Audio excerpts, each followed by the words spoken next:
여러분의 오늘 하루는 어떠셨나요? 지난달은 또 어떠셨죠? 작년은요? 저부터 말씀을 드리자면 저는 올해부터가 제 인생의 2막이 열린 것처럼 느껴졌어요. 길고도 길었던 결혼 생활, 그리고 시댁 생활에서 제가 드디어 숨통이 트이기 시작한 게 올해부터였으니 말입니다. 도대체 무슨 일이 있었길래 인생의 2막을 운운하고 숨통이 트인다고 하는지 궁금하시죠? 그럼 지금부터 파란만장했던 제 인생, 저의 결혼 생활에 대해 이야기를 해보도록 하겠습니다. 인생 꼬였다 말들 한다지만 진짜 인생 제대로 꼬인 건 나 아니겠어? 당신은 무슨 말을 또 그렇게 하냐? 하나부터 열까지 다 맞고 다 괜찮은 사람들은 어딨겠어? 다들 이러고 사는 거지. 당신 그런 말 하는 거 나 정말 스트레스다. 그러게 이런 말 하는 나도 내 스스로가 너무 스트레스 받는다. 당신은 정말 그렇게 생각해. 내가 인생 꼬인 게 아니라고? 아이고 그러겠지. 그 원인이 당신이랑 시댁에 있으니까. 제 인생은 결혼을 하면서부터 아니겠죠. 한 놈을 만나면서부터 아주 파란만장해지기 시작했어요. 남편은 잘 나가던 사업가, 저는 평범한 회사원으로 오랜 연애 끝에 결혼하게 되었죠. 시댁은 시아버지는 안 계셨고 시어머니와 남편 여동생인 시누이가 있는데 남편이 아버지 대신 가장 노릇하며 살아왔다고 했어요. 시아버지의 부재가 꽤 일찍부터 시작되었다고 했거든요. 제가 남편과 결혼하겠다고 했을 때 시댁에서는 당연히 돈 잘 버는 남편이 아깝다며 저를 못마땅하게 생각했었어요. 하지만 남편이 이 사람 아니면 결혼하지 않겠다고 강하게 우긴 끝에 저희는 결혼에 골인하게 됐죠. 결혼을 하고 나서 마주한 시댁은 더더욱 최악의 인성을 갖고 있는 시댁이었어요. 저한테는 시집살이 시키고 남편한테선 뭐 하나 못 뜯어먹어서 안달인 시댁이랄까요? 시집살이는 말도 마라 소리가 절로 나올 만큼 지독했어요. 하다못해 화장한 것 가지고도 트집 잡아서 어떻게든 깔아뭉개려고 하는 그런 시어머니였다니까요. 아이 너는 무슨 지새끼리 잡아먹은 것도 아니고 르지 색깔이 어떤 그렇니? 결혼한 사람이 처녀처럼 보이고 싶은 것도 아니고 말이야. 여자가 행실을 잘해야지. 아휴 어머니 저는 그런 생각한 적 없는데요. 오히려 그런 생각은 어머님이 하셨나 보네요. 원래 사람은 자기가 생각한 대로 눈에 보인다고 하잖아요. 예, 넌 지금 뭐라 그랬어? 내가 뭘 그렇게 생각을 한다는 거야? 하이야 가네. 어른이 말을 하면 아주 그냥 어떻게든 말 대답하려고 벼르고 있지. 내가 뭘 그랬다는 거야. 제가 바른 립스틱이랑 어머님이 바른 립스틱이랑 같은 거 아니에요? 같은 거 같은데요.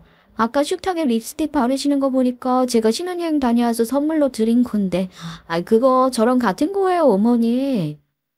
저는 저런 식으로 시어머니가 저를 괴롭히려 들 때마다 다른 방법으로 한 방을 먹이곤 했어요. 제 말투가 버르장머리 없게 보일 수 있다는 거 알아요. 하지만 저도 어머님이 자꾸 제 쪽에 먼저 시비를 거니 점점 공격적으로 변할 수밖에 없었어요. 아무리 어른이라도 어른이 어른다워야 어른 대접을 해주죠. 안 그런가요? 그나마 한 집에 안 살아서 자주 안 보니 제가 버텼던 것 같아요. 한 집에 살았다면 아마 혼인신고도 하기 전에 짐 싸들고 그 집에서 도망치지 않았을까 싶네요. 제가 저렇게 시어머니와 보이지 않는 싸움을 벌이는 그 와중에 남편은 자기 엄마랑 여동생을 자기가 책임져야 한다는 생각을 갖고 있던 사람이라 그 둘이 요구하는 걸 하란 대로 다 해줬어요.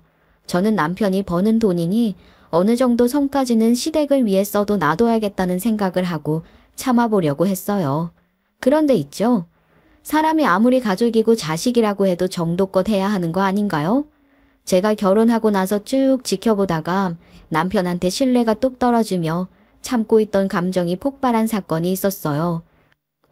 아무리 봐도 아가씨가 했던 일도 아니고 그렇다고 아가씨가 그걸 전문적으로 배울 의지도 없어 보이는데 그걸 무턱대고 차려주면 되겠어. 그거 해보고 싶다고 하는데 지원해주는 게 맞는 거지. 나는 다른 건 몰라도 우리 아버지 돌아가시면서 다짐한 게 있어. 적어도 내 여동생이고 내 어머니고 남편 없다. 아버지 없다는 이유로 초라하게 안 만들겠다고. 그러니까 내가 알아서 해. 자격증 하나 없고 경험 없이 그냥 인터넷으로 본 거 따라하면서 제가 좀 현다는 거 그거 지지 안 해준다고. 아가씨 초라하게 보일 사람 아무도 없어. 오히려 무턱대고 장사 쉽게 생각해서 덤벼들면 그거 두고서 뭐라 할 사람들은 있겠지. 자기야, 내가 아가씨 도와주는 거 가지고 뭐라고 하는 게 아니야. 매번 도와주면 얼마 못 가서 그만두고 또 다른 거 찾고 한두 번이 아니잖아. 그걸 얘기하는 거지. 남편의 말과 정반대로 신우이는 대학을 졸업하고도 자기 살 길 못 찾고 자기 밥벌이도 못하고 있었어요. 그저 자기 오빠한테 돈 달라, 뭐 사달라 하면서 한량처럼 지냈죠. 그러던 중 저 때 무슨 일이었냐면요. 신우이가 정말 끈기도 없고 노력도 안 하고 인생 날로 먹으려고 하는 사람이거든요. 진짜 아르바이트를 했을 때도 한 가게에서 한 달을 못 버티는 그런 사람이었어요. 이건 이래서 싫고 저건 저래서 싫다. 그런 소리 하면서 요리조리 핑계만 댔단 말이죠. 시어머니도 그런 자기 딸 보면서 저거 언제 사람 구실 할라나 걱정할 정도로 말입니다. 시어머니가 걱정할 정도면 진짜 시누이 하는 행실은 막장으로 간 거거든요. 시어머니 완전 고슴도치맘인데 말이죠. 그러다 시누이가 어떤 요리 프로그램을 봤는데 거기서 우승한 셰프가 초밥왕이라는 만화책 보고 요리 배워서 그걸로 1등 했다는 거에 꽂힌 거예요. 만화책 보고 요리한 사람이 셰프들 대결에서 1등 했는데 나라고 못할 거 없잖아. 오빠, 그러지 말고 나 가게 하나만 차려주라. 아우, 아가씨, 그 사람은 원래 요리적으로 재능이 있었던 거죠. 아가씨 가게 하기 전에 제빵학원 먼저 다니는 게 낫지 않을까요? 언니, 재능 있는 사람이 뭐하러 대회를 나가요? 자기 가게 먼저 차렸겠죠. 그 사람 재능 있어서 된 거 아니에요? 사람이 공부해서 된 거죠. 나도 블로그랑 너튜브 보면서 제빵 레시피 따라해서 장사할 거예요.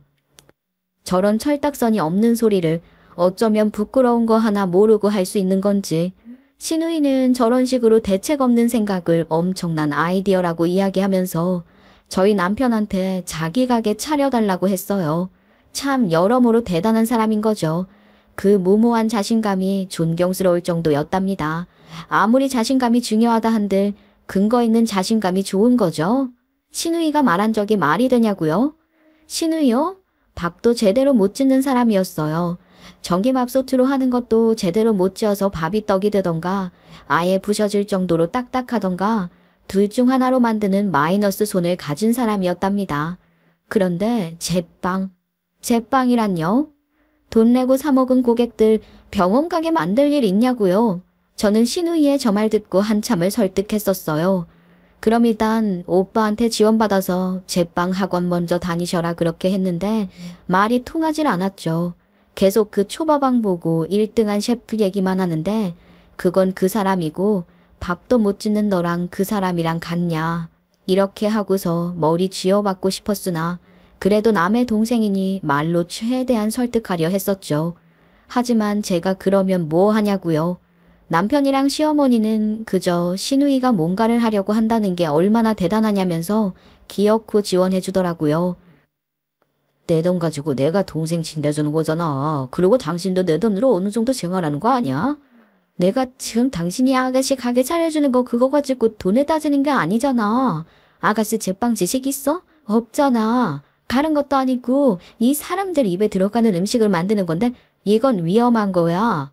아니 걔가 무슨 음식에 약을 타는 것도 아니고 위험할 게 뭐가 있냐. 그리고 일단은 시도해보려는 것 자체가 중요한 거지.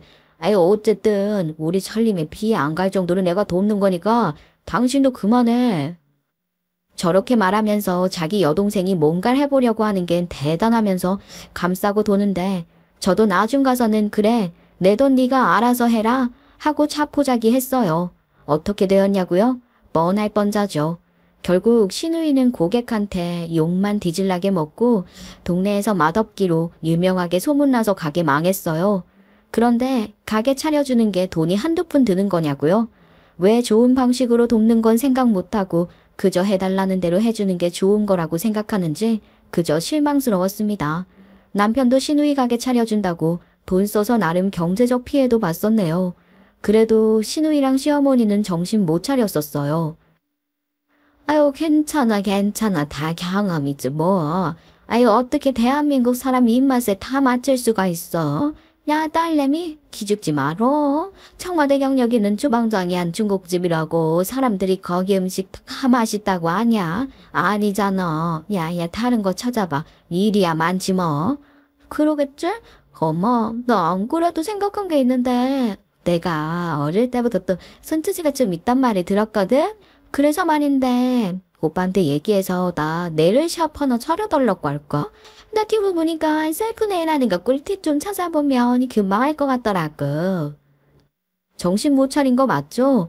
차라리 우리나라에서 자기 합리화 국가대표 있었다면 신우이 인생이 탄탄대로였을 텐데 그게 참 아쉽더군요.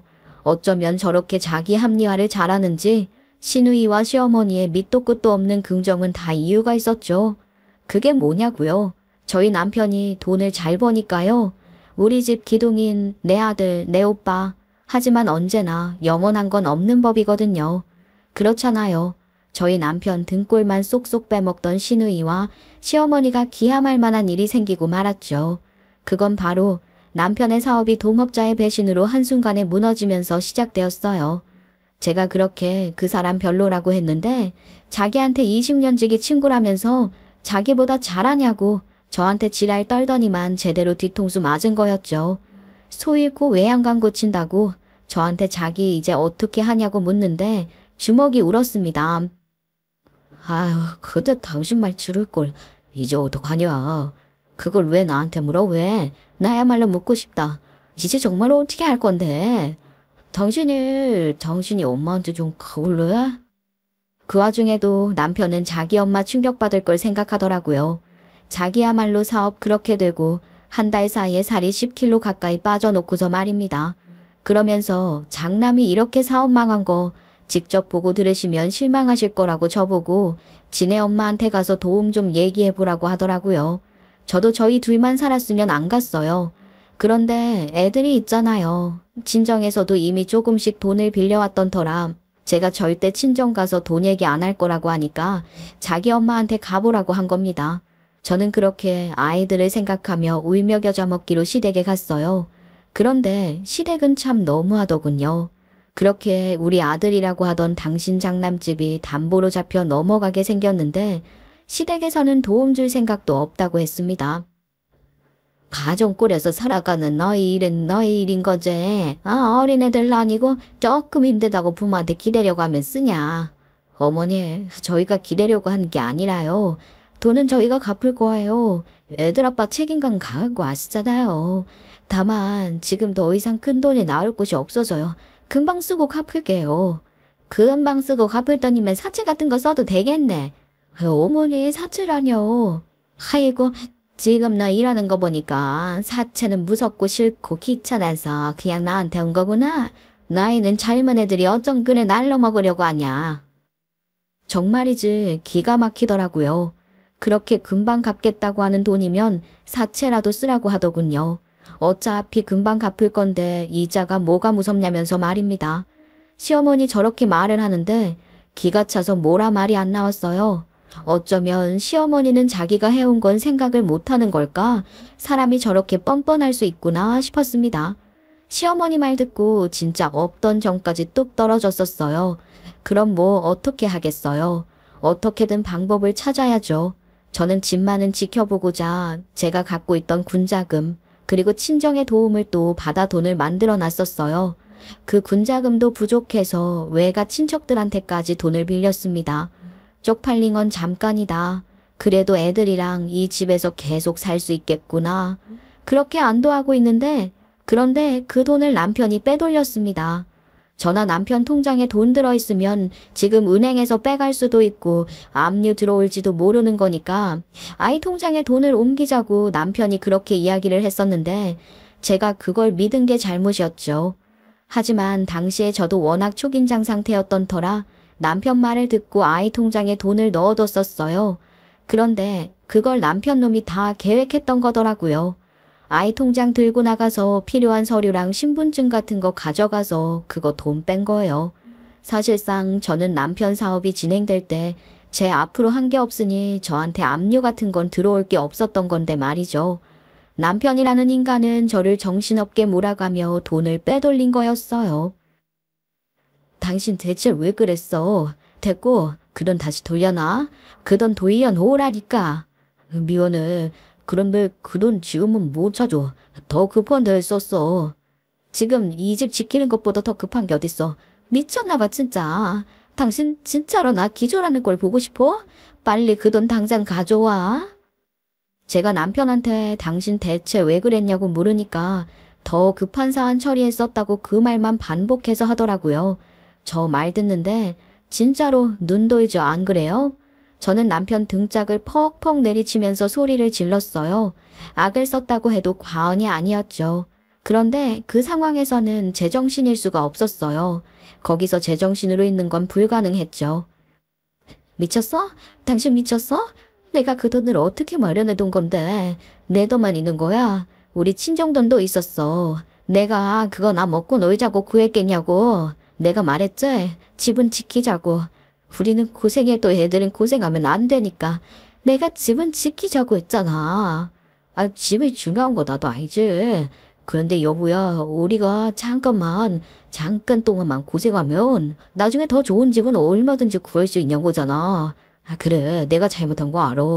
그런데 내가 생각했을 때는 당장 독촉받는 것보다 급한 불 빨리 끄는 게 나을 거라는 생각이 들어서 그랬어. 당신까지 빚에 쫓기고 하고 싶지 않아서. 대체 무슨 생각을 한 거야? 당신 이렇게 판단 못하는 사람 아니었잖아. 당신 왜 그래? 머리가 돈 거야? 그 돈 찾아와. 그 돈 찾아오라고. 여러분은 어떻게 생각하세요? 남편이 저렇게 말을 하는 게 말이 된다고 생각을 하시나요? 솔직히 저는 그렇게 생각했어요. 아빠라면, 애들 아빠라면 적어도 내 새끼들 고생 안 시키려고 하는 게 먼저여야 하는 거 아닌가요? 그리고 적어도 상이라도 하던가요? 저를 위해서 했다고 하는데 그건 너무 멍청한 판단이라는 생각밖에 안 들었어요. 저 일로 남편과 이혼 직전까지 갔으나 남편이 저에게 무릎 꿇고 빌며 한 가지 약속을 하자 간신히 봉합되었습니다. 남편이 저한테 뭘 약속했는지는 뒤에서 알려드릴 건데요. 자식들 생각하며 이혼은 안 하게 되었고 겨우겨우 구한 반지하 집에서 열심히 살아보자고 마음을 다잡았죠. 아이들 앞에서 힘든 내색 안 하려고 아무렇지 않은 척 열심히 살아가고 있는데 시어머니랑 시누이는 정신 못 차리고 자꾸 저를 자극하더라고요. 언니 지금 뭐 하는 거예요?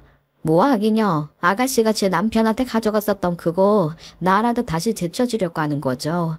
이거 남편이 사준 거 맞죠? 이거 가방도요? 엄마. 아니 진짜 언니 좀 말려봐. 언니 미쳤나봐. 언니 지금 뭐 하는 거예요? 어머머머머. 아이고야. 너 지금 뭐 하는 거야? 너 진짜 미쳤니? 돌았어. 이게 뭐 하는 짓이야? 남편의 사업이 기운 후에도 본인들 힘들다. 징징대는 시댁에 제가 대폭발했던 건 시누이가 자기 생일이라고 지랄병을 떨었기 때문이었습니다. 반지하로 이사와서 개고생하고 있는데 저희 집에 찾아와서는 반지하라 냄새가 나네 습하네 지랄 떨면서 자기 생일날 밥 먹으려고 하는데 언니가 오빠한테 말해서 예전에 갔던 그 일식집 가자고 하라고 하더라고요. 그게 할 소리인가요? 개소리죠. 그런데 시모도 옆에서 만만치 않더라고요. 발품 더 팔아서 찾아보면 좀 더 좋은 집 있었을 텐데 왜 이런 집을 골랐냐고 하더군요. 아휴, 집이 이래서 뭐 우리가 와서 밥도 못 먹고 가겠네. 냄새가 너무 심하다. 곰탕이 냄새인가? 그러면 제가 좀 도와달라고 찾아갔을 때 어머님이 좀 도와주시지 그러셨어요? 도와달라고 했더니 남일인 양 선딱 그으시더니 이자서 하신다는 소리가 발품 팔지 그랬냐고요? 어머니, 제가 솔직히 말할까요? 어머니랑 아가씨한테 들어간 쓰잘데기 없는 돈만 모았어도 저희 반지하까지는 안 왔어요. 언니, 진짜 엄마한테 말이 좀 심하네요. 엄마는 애들이랑 언니랑 오빠네 좀 더 좋은 데서 살았으면 해서 안타까워서 말한 거잖아요. 아, 그런 거예요? 아이고, 그렇다면 죄송합니다. 제가 꼴대로 꼬인 사람이라 말이 곱게 안 들리네요. 그런데 그렇게 어머니 손자 손녀들 어머니 아들이랑 며느리 걱정되셨으면 명품 가방 살 돈 그거 저희한테 좀 빌려주시지 그러셨어요. 야야, 저거 말하는 싸가지를 좀 마라. 너 집 망하더니만 개념도 같이 말아먹은 거야? 이게 지금 뭐 하는 짓거리야? 제가 계속해서 저런 태도로 말을 하니까 시누이랑 시모가 발작을 하더라고요. 그러면서 신우이가 자기 엄마한테 싸가지 없게 뭐 하는 거냐고 저한테 발광을 하길래 제가 신우이 차키랑 가방 빼앗아 들고 밖으로 나간 거였어요. 신우이가 좋다고 타고 다니는 그 차도 저희 남편이 사준 거였고 신우이 년이 애지중지 모시는 그 명품 가방도 제 남편이 사준 거였거든요. 제가 차도 팔아버릴 거고 명품 가방도 처분할 거라고 하니까 신우이 난리 났었죠. 제가 그 차를 진짜 팔 수도 없는 거였는데 말입니다. 현실이 그렇잖아요. 명의자가 제가 아닌데 제가 그 차를 어떻게 팔 수 있겠어요. 저는 그냥 시어머니랑 시누이 하는 꼬락서니가 역 같아서 난리친 거였어요. 너무 짜증나서 차 사이드미러를 발로 차서 아작내버렸죠. 시누이는 마치 그 사이드미러가 자기 귀때기라도 되는 것처럼 비명을 질렀어요. 왜요? 내 남편이 사준 차 내가 이 정도는 할 수 있는 거 아닌가? 어머니 아까 저보고 미친년이라고 하셨죠. 미친년이 제대로 미치면 더 어떻게 하는지 보고 싶으면 어디 한번 계속 떠들어 봐요. 어차피 어머님이 저한테 그때 알아서 하라고 너희 돈 너희가 알아서 한 순간부터 저는 함이라고 생각했거든요. 남한테 미친 짓거리 얼마든지 할 수 있죠. 시어머니랑 시누이는 제가 눈이 돌자 정말 극도의 공포를 느낀 건지 덜렁거리는 백미러 수습도 안 하고 차 끌고 도망가더라고요. 그 뒤로 그것들 저희 부부한테 도와달라고 어쩌고 하는 얘기 안 꺼내더군요. 저 모르게 제 남편한테 뒤에서 했을 순 있겠지만 말입니다. 그 뒤로 남편과 밤낮 없이 일해서 반지하 집으로 쫓겨난 지 20년 만에 아파트로 이사할 수 있게 되었죠. 계약을 한 날 얼싸안고 파티를 할 정도로 행복해했어요. 애들이 좋아하니 그게 가장 좋더라고요. 남편이 제 돈을 빼돌렸던 그날 이후로 남편은 제 눈치를 보는 건지 깨달은 바가 있었던 건지 20년 동안 막노동까지 하며 몸을 불살라 일을 했어요. 비가 와도 몸살이 나도 돈을 벌기 위해 가족을 책임지기 위해 나가는 그 모습을 보면서 그래, 내가 저 인간 책임감 강한 모습에 반했었지 하는 생각도 들었습니다. 이뿐이게요. 더 좋은 변화는 남편이 예전처럼 시어머니랑 시누이에게 호구처럼 굴지 않는다는 거였어요. 반지에서 벗어나 조금씩 형편이 나아지기 시작할 때쯤 슬슬 시어머니랑 시누이가 다시 시동을 걸기 시작했거든요. 자기네들 뭐 하고 싶다, 갖고 싶다 하는 그 지랄을 말입니다. 그런데 제 앞에서는 대놓고 부탁 못하니까 남편에게 뒤에서 지원을 부탁했던 모양이더라고요. 제가 이걸 또 어떻게 알게 되었냐면요. 어느 날 남편이 자기 엄마랑 통화를 하는데 속닥거리더라고요. 거기서 딱 이상함을 제가 느낀 거죠. 네, 집사람 옆에 없어요. 뭐야, 누군데? 이상한 낌새에 제가 남편한테 뭐냐고 물으니 남편이 저를 쳐다보더니 조용히 하라고 손가락을 입에 가져다 대더라고요. 그러면서 스피커폰 모드로 바꾸더군요. 저는 남편 말대로 숨죽이며 듣고 있는데 그게 누군지 알 수 있었어요. 어머니, 그 돈은 못 돈다고 말씀드렸잖아요. 아들아, 뭘 못 주냐, 가족끼리인데. 아이, 그러지 말고 좀 어떻게 마련해봐. 이 얘긴 그만해요. 저 전화 끊을게요.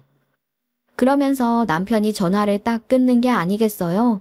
저렇게 딱 잘라 말하며 전화를 끊는데 결혼하고서 처음 본 남편의 단호한 모습에 저는 놀란 채로 있었어요.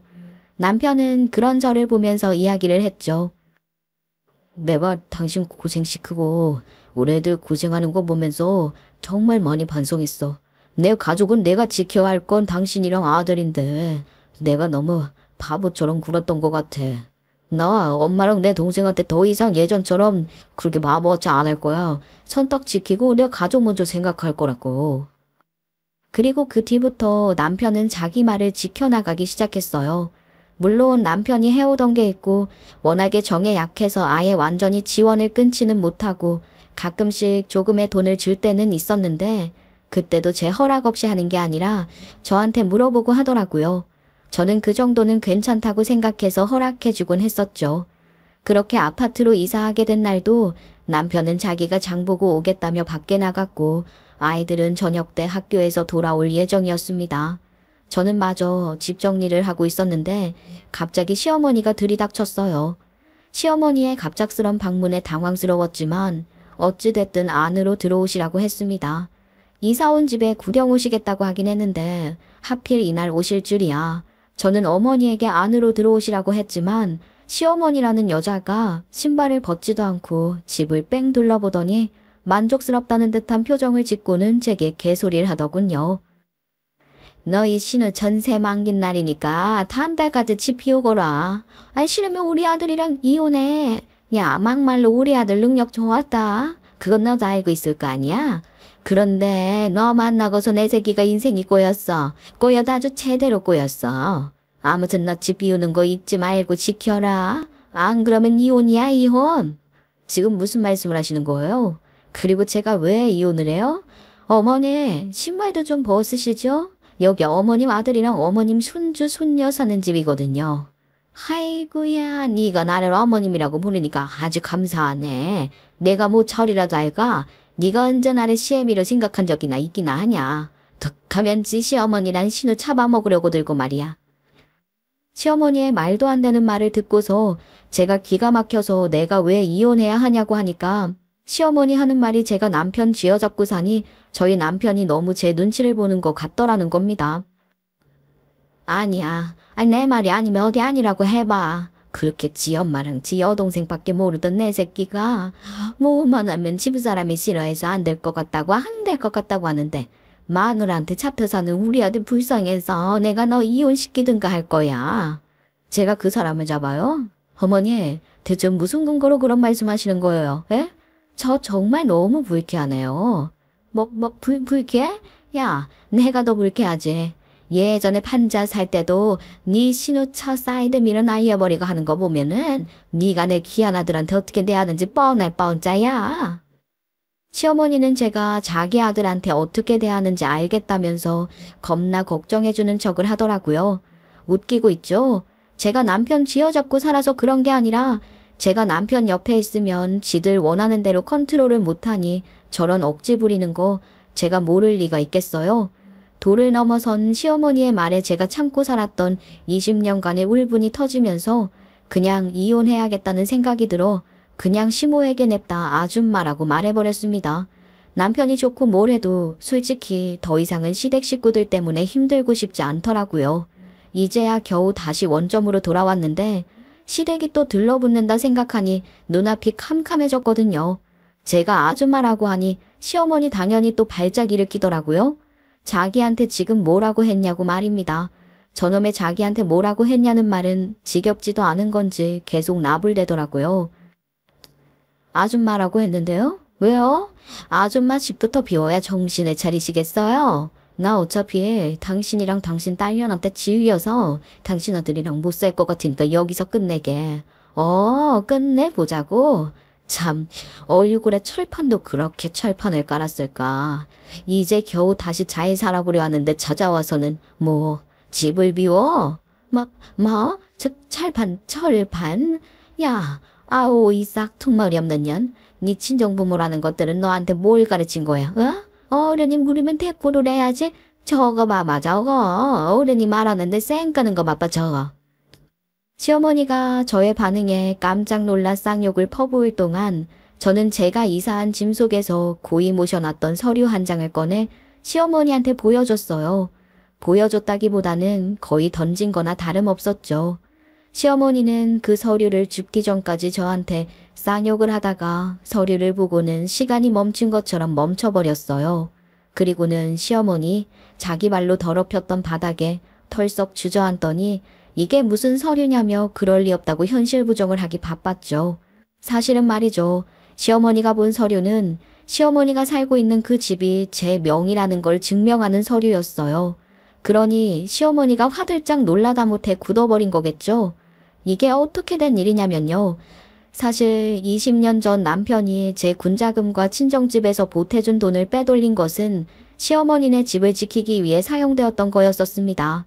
알고 보니 시어머니네 집도 남편 명의로 된 집이었어서 같이 경매에 넘어갈 위기에 처했고 결혼 전후로 시댁에선 시어머니 집도 남편 명의라는 걸 저에게 비밀로 했었던 터라 독단적으로 처리를 할 수 있었던 거였죠.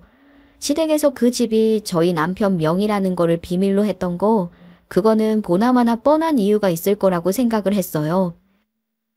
내 말이 맞다니까. 내가 우리 시어머니를 그렇게 오래 봤는데 모를까? 보나마나 자기가 나한테 시집살이 시키려면 자기 체면이 좀 있어야 하는데 그 나이에 집 한 채 없다는 거 들키기 싫어서 그 집이 자기 명의인 것처럼 나한테 한 거라니까. 이렇게 말하기 좀 그렇긴 한데 너네 시어머니는 들을 때마다 놀라신 분 같다야. 무슨 양화처럼 까독까독 계속 나온다니까. 그러니까 말이야. 사실을 알고 열받아서 친구한테 하소연하다 가볍게 했던 말이었는데 그 집이 저한테 이렇게 요긴하게 쓰일 줄을 몰랐네요. 무튼 남편이 제가 어렵게 모았던 돈을 시댁집 구하는 데 썼을 때 제가 돈을 대체 어디에 사용한 건지 남편을 추궁했었어요. 저는 열이 엄청 받아있는 상황이었기에 나를 세우더라도 진실을 듣겠다는 의지를 갖고 있었거든요. 남편은 처음에는 급한 불 끄려고 그랬다. 빚을 독촉받게 하고 싶지 않았다고 변명하더니 추궁에서 나온 말은 결국 시댁집 지키기 위해서 그런 거였다는 소리였죠. 저는 더 이상 참을 수 없었어요. 어렵게 모은 그 돈을 사용한 사용처도 알게 되었겠다. 거칠 게 없었죠. 저는 남편에게 바로 이혼하고 돈 돌려받겠다고 말했으나 남편이 울며불며 매달렸었답니다. 아버지 돌아가시고 장남의 역할이 너무 힘들었어. 나도 알아. 내가 한 거 잘한 거 아닌 거. 그런데 여보, 이게 내 마지막 효도야. 난 정말 약속할게. 이제 내가 지켜야 할 가족은 엄마랑 동생 아니고 당신이랑 애들이야. 나 정말 약속해. 내가 대신 엄마 집은 빚을 갚고 당신 명으로 돌려놓을게. 정말이야. 남편은 그러면서 자기 마음을 알아달라 이러면서 엄청 빌었었어요. 이혼하지 말아달라고 말입니다. 저는 그런 남편한테 물었어요. 당신이 빚 다 갚고 내 명의로 돌려놓는다는 말을 어떻게 믿냐. 당장 돌려놓으라고 했죠. 그리고 여차하면 그냥 시어머니 집 팔아버리고 이혼하면 된다 생각하고서 말입니다. 그렇게 남편이 이혼만은 하지 말아달라며 자기 엄마 집 명의를 저한테 돌려줬고 저는 완전히 마음을 돌린 건 아니니 앞으로 당신 하는 걸 유심히 지켜보겠다는 식으로 말했습니다. 남편은 그날 이후로 닥치는 대로 일을 했던 거고요. 사업하면서 떵떵거리며 살던 남편이 밑바닥으로 추락해 정말 별의별 거 다 했습니다. 그런데 저라고 이혼까지 마음먹은 상황에서 이혼할 마음 누르는 게 쉬웠겠어요? 아무리 명의를 돌렸다고 한들 말입니다. 그런데 남편이 막노동의 대리기사에 별일 다 하면서 어떻게든 저랑 애들 고생 안 시키려고 아등바등 하는 거 보면서 그렇게 저도 마음 다 잡은 거죠. 하지만 이 사실을 하나도 몰랐던 시어머니는 여전히 그 집이 자기 아들 명의인 줄 알고 나댕업니다. 아줌마, 아니 어머니, 그냥 어머니라고까지는 제가 할게요. 어머니 저희 힘들 때도 뭐 하나 못 뽑아먹어서 안달이더니 이제 좀 살만해 보이니까 집까지 내놓으라고 하는 게 어이가 없는 거 아세요? 아유, 아니 그러니까 네 남편이 내 아들이 우리 집 명의를 나한테 줬다는 거야? 아니 왜? 그거야 제가 계속 설명드렸잖아요. 어머님 아드님이 저랑 이혼하기 싫어서 저한테 뭐라도 맹세하겠다고 그 증표로 저한테 명의 준 거라고요. 시어머니는 저 때부터 거의 패닉 상태나 다름없었어요. 어차피 똑같은 글씨 써있고 내용 바뀌지도 않는 거 계속 들여다보면서 믿을 수 없다는 말만 반복했죠. 무튼 저는 시어머니가 그 서류 들고 벌벌 떠는 와중에 남편에게 전화를 했어요. 일부러 더 보란 듯이 큰 목소리로 말입니다. 이제는 좀 살만해졌는데 어머니가 찾아오셔서 이달 안으로 집 비우라네. 뭐? 갑자기 그게 무슨 소리야? 집을 왜 비워? 그러게? 그건 당신이 어머님한테 여쭤봐. 어쨌든 어떻게 할래? 나랑 이혼할 거야. 뭐 어떻게 할래? 제가 저리 얘기하자 남편이 무슨 일이냐며 놀라서 헐레벌떡 집에 들어왔어요. 저희 남편 저에게 이혼당할 뻔했었던 사건 이후로 이혼 얘기만 하면 경기를 일으키는 사람인데 잠잠하던 제가 갑자기 이혼 얘기를 꺼냈으니 장보는 아주 경악해서 달려온 것이었죠. 그런데 그때부터는 저 역시도 상상하지 못했던 일이 벌어지고 말았습니다. 남편은 집에 있는 자기 엄마를 보고 기함을 금치 못했죠. 그렇게 놀라던 남편은 상황 설명을 듣자마자 소리를 지르면서 심호 멱살을 잡았어요. 순식간에 말입니다. 내가 집에 그만큼 희생했으면 됐지 않아. 도대체 언제까지 내가 뭘 더 해줘야 하는데. 내 골수까지 쪽쪽 뽑아 먹었잖아. 그랬잖아. 그런데 뭘 더 이상 어떻게 하라고. 나 이게 지금 뭐 하는 거야? 아니, 엄마한테. 엄마? 엄마면 제발. 엄마 자식 좀 평범하게 살게 두면 안 돼. 그게 그렇게 어려워? 아이, 어렵냐고. 저는 연애 때는 물론 결혼하고 나서도 남편이 저렇게 화내는 거를 처음 봤던 상황이었어요. 그 상황을 보는데 남편이 참 안쓰러웠습니다. 남편은 이속 챙기기만 바쁜 시댁 챙기느라 고생한 우리 가족한테 미안해서 앞으로 엄마 안 보고 살 거라고 당장 나가라고 엄마네 집도 팔아버리고 인연 끊겠다고 선언을 했어요. 그러자 시어머니는 무릎을 꿇고 싹싹 빌면서 오열을 했죠. 아유, 세상에 이런 게 어딨니, 어? 차이려는 누가 끊을 수가 있어. 못 끊을 게 뭐야. 태어나자마자 대출 끊고 나와. 안 그래? 아이고, 내 새끼. 너 엄마한테 이러는 아들 아니었잖아, 어? 하가, 아들, 엄마가 잘못했어. 엄마가 안 그럴게. 너희 집 여기 살아라, 어? 내가 따로 알아볼게. 왜 우리 집에 우리가 사는 걸 엄마가 선심 쓰듯이 이야기를 하는 건데. 됐으니까 나가요. 나가라고. 시어머니가 뒤늦게 자신이 한 행동을 수습하려 했지만 이미 너무 늦은 뒤였죠. 그게 먹힐 리가 있겠어요? 한번 차갑게 돌아선 저희 남편의 마음은 쉽게 시어머니를 용서할 생각이 없는 듯 했어요. 왜 그런 거 있잖아요. 사람이 최선을 다해서 상대방에게 한 사람은 절대 후회 없다고 말입니다. 제 남편은 그래서 후회가 없었을 것 같다는 생각이 들어요. 하지만 남편과 반대로 자기네들 입속 챙기느라 받으려고만 했던 시어머니랑 시누이는 끈 떨어진 뒤움박 신세가 되면서 후회와 아쉬움만 가득했겠죠. 그렇게 시어머니를 내쫓아내고 나서 남편은 저한테 울면서 약속을 했어요. 내가 당신이랑 우리 애들한테 정말 미안해. 내가 정말 미안하다. 내가 당신이랑 우리 애들한테 도대체 무슨 짓을 해온 건지 내가 정말 미안해. 남편은 그렇게 눈물로 용서를 구하며 같은 말을 반복했어요. 정말 미안하다고 2번 다시 자기 가족 볼 일 없게 하겠다고 말입니다. 그런 남편을 저는 한참을 바라봤어요. 참 쓸쓸했겠다.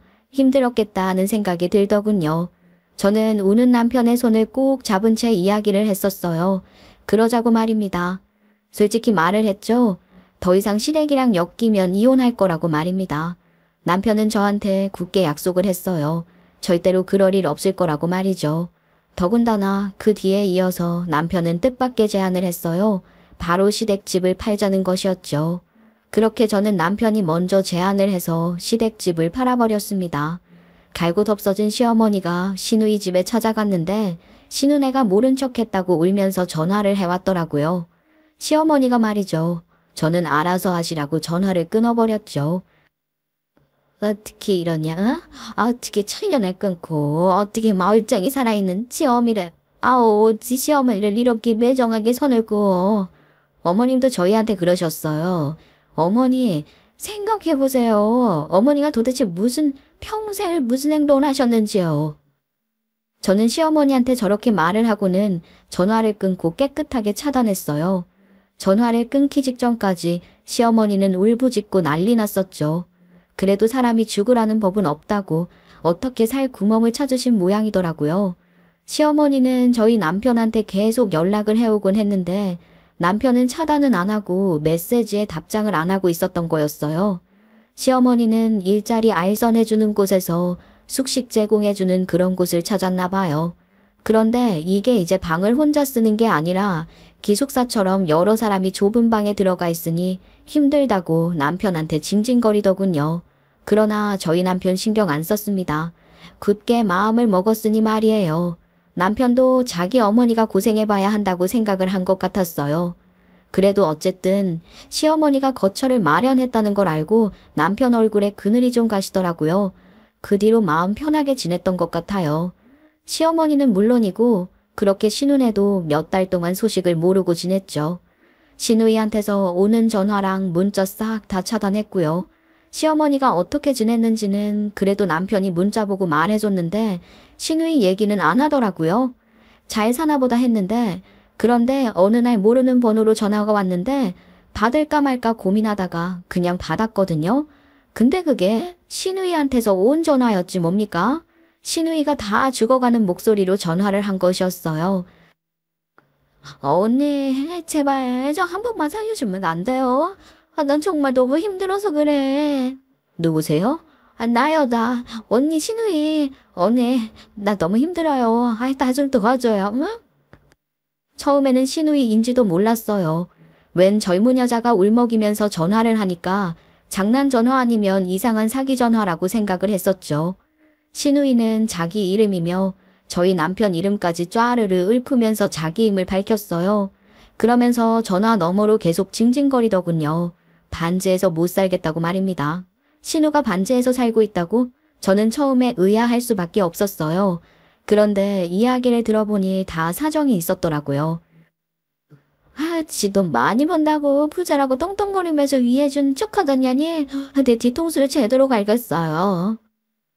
알고 보니 신우이 부자인 친구가 자기 건물을 소유하고 있어서 친구 찬스로 저렴한 가격으로 전세로 들어가 있을 수 있었던 것이었어요. 다른 곳이었다면 절대 구할 수 없는 가격으로 말이죠. 그런데 신우가 그 부자인 친구랑 다퉈버렸답니다. 그래서 부자인 친구가 나도 이제 제 가격 받겠다고 재계약하는 기간에 확 올려버린 거고요. 시어머니가 저희 집 찾아왔을 때 신우가 곧 전세 만기 날이라고 했었잖아요. 신우 친구는 이 금액 줄 거 아닌 이상 나도 이제 집 못 내준다고. 신우는 엄청 절망했던 거예요. 신우의 입장에서는 저희 부부랑 틀어졌어도 친구를 믿고 있었을 거 아니겠어요? 거기서 6년을 넘게 살았다고 했으니까요. 나 솔직히 말할게요. 언니, 나는요 그 기집애가 내 영원한 친구라고 믿었고 그냥 나 살 집은 여기구나, 내가 늙어서도 여기 살겠구나 하고 그렇게 나 먹고 살 것만 돈 벌고 쓰고 살았어요. 그런데 이럴 줄 누가 알았냐고. 인간은 늘 같은 실수를 반복한다고. 신우이는 저 때도 모든 게 영원할 거라고 생각을 했었나 봐요. 영원한 건 없는데 말이죠. 신우는 자기 부자 친구가 전세 싸게 내준 거 그거 믿고 돈 안 모으고 펑펑 썼던 건데 완전 새 되어버린 거죠. 신우는 남편도 없이 노처녀로 혼자 살아왔고 더군다나 저희 부부한테 팽당했으니 비빌 언덕이 하나도 없는 거죠. 그러니 자기 좀 도와달라고 난리치며 연락해 온 거고요. 제가 말했잖아요. 신우이가 정말 대책 없이 살았다고요. 저희 남편이 다 뒷수습해줘서 그나마 간당간당하게 평범하게 상언데 신우 인생을 막장으로 살았으니 카드가 연체될 때도 많아서 신용점수도 안 좋고 연체 이력도 많았죠. 일도 꾸준히 못하고 관둬버리다가 돈 궁해지면 다시 하고 그러니 수입도 들쑥날쑥해서 고정수입으로 인정받기 어려워 전세대출도 쉽지 않았던 거고요. 이론적으로 무소득자도 전세자금 대출을 받을 수 있다고는 하는데 결국 무소득자나 고정수입이 없는 사람들도 재산 내역이나 배우자 소득을 확인하는 거니 신우 같은 사람들은 거절당하기 일쑤거든요. 부동산을 아무리 돌아다녀도 내가 가진 돈으로 서울에서 원룸 구하기는 별따기랄고. 언니, 나 무시도 엄청 받았어요. 그러다 겨우겨우 여기 반지하고 한 건데 나 너무 힘들어요. 냄새나고 막 바퀴벌레도 나오고. 저는 신우이의 징징거림을 듣고 엄청 웃었어요.